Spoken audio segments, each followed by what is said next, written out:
Boa noite, eu sou Vera Darmancef e começo aqui Papo de Mulher. A nossa entrevistada de hoje é a doutora Cássia Desirê Marra, ginecologista e obstetra.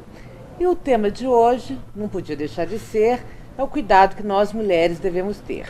Boa noite, doutora Cássia. Boa noite, Vera. Obrigada pela presença. É um prazer estar aqui. Quais são os cuidados? Bom,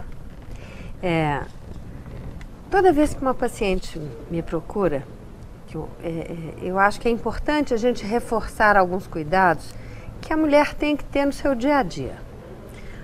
Quando a gente lembra da fisiologia da mulher, a gente sabe que os genitais, a vagina vai estar muito próxima da uretra e do ânus. Sim. Então, os cuidados que a gente tem que ter no dia a dia, porque imagina bem, a vagina é um local quente, molhado, que tem sangue todo mês na mulher que menstrua, e está do lado do ânus, que é uma fonte de germes. Então, nós mulheres, nós temos que ter o cuidado de sempre que formos ao banheiro. Então, a gente foi ao banheiro, tem que ter o cuidado de evitar o uso do papel higiênico. Porque o papel higiênico, ele não limpa, ele espalha. Então, ele, além de não limpar, espalha e ele vai irritar. E vai proliferar. A pele dos genitais. E vai proliferar germes nessa área dos genitais. Então, é importante que a mulher tenha o cuidado de se lavar, mas assim, a gente tem que ter o cuidado também de falar para não usar sabão demais, né? Então, lavar com sabonete neutro na hora do banho, mas no decorrer do dia, usar apenas a água corrente, a duchinha de água. Sim. Então, nem todo mundo tem, por exemplo, você sai para trabalhar de manhã e no seu trabalho, de repente, você não tem esse recurso de usar a ducha para se lavar, né? Mas acontece que o hábito intestinal, você deve tentar fazer com que ele seja regular. Então, todo mundo normalmente deveria ter um hábito intestinal que funcione em determinado horário do dia. Então, se você consegue regular o seu intestino para que ele funcione em casa, fica fácil de você fazer a sua higiene.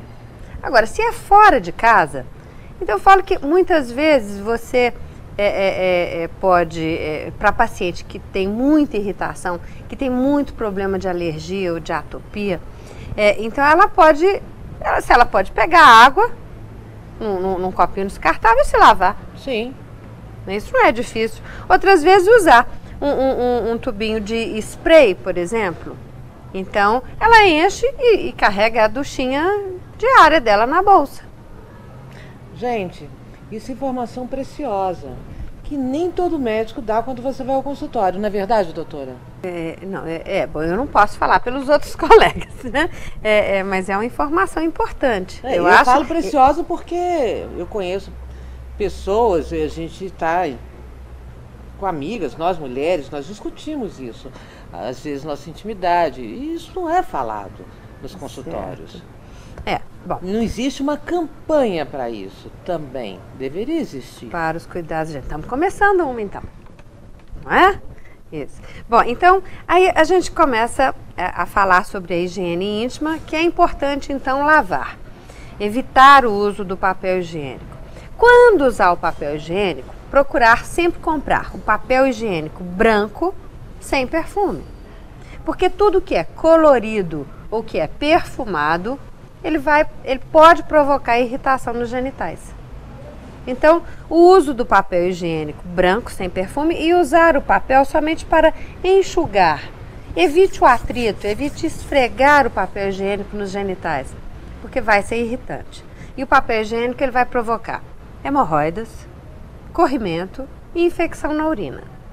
Então, evitar esse contato prolongado do papel e evitar uma coisa que é muito comum entre os jovens e mesmo entre mulheres mais velhas, o hábito de colocar papel higiênico na calcinha.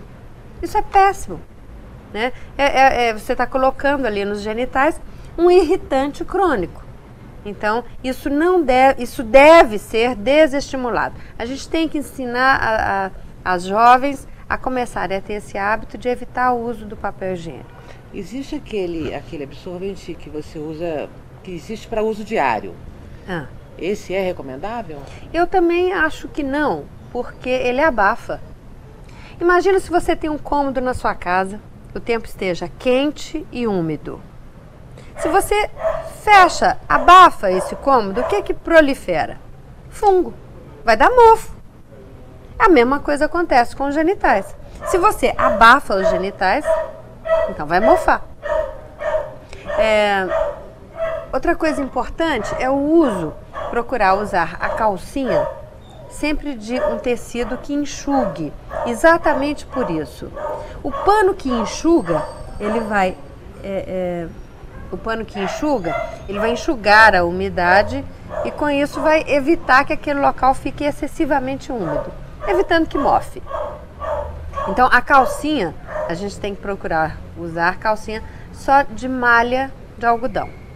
Volto a falar novamente que preferencialmente branca, né? Porque o corante ele acaba abafando mais também os genitais, uma roupa de corpo. Então calcinha usar só de algodão e à noite ter o hábito de dormir com o shortinho do pijama sem calcinha. Sem calcinha. Para ventilar, para manter aquela área ventilada, arejada.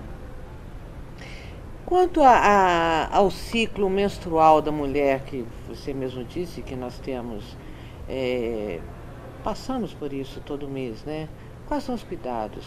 Trocar, porque tem gente que sai de manhã de casa, né? Existem até casos de aeromoças que estão ali o tempo todo em trânsito. Como é que funciona isso? Bom, a gente recomenda que a troca do absorvente seja frequente exatamente para tirar aquela umidade do contato com os genitais. O sangue também, ele acaba sendo um excelente meio de cultura para os germes. Então é importante a troca com frequência do absorvente. E quando a gente fala a respeito de absorvente, que eu já então não indico o absorvente diário, acho que o absorvente durante o período menstrual ele deve ser trocado com frequência, e o uso do absorvente interno, que é uma coisa que pode, a mulher pode fazer opção para usar um absorvente interno, mas nunca ficar com ele ininterruptamente. Deve usar por no máximo 4 a 6 horas ao dia, porque ele funciona como um tampão. Então, funcionando como tampão, ele vai multiplicar também, acaba multiplicando a proliferação de germes, e à medida que ele dilata, ele comprime, distende a vagina, e esse atrito físico também pode facilitar um processo infeccioso. Muita informação, excelente. Papo de Mulher volta já.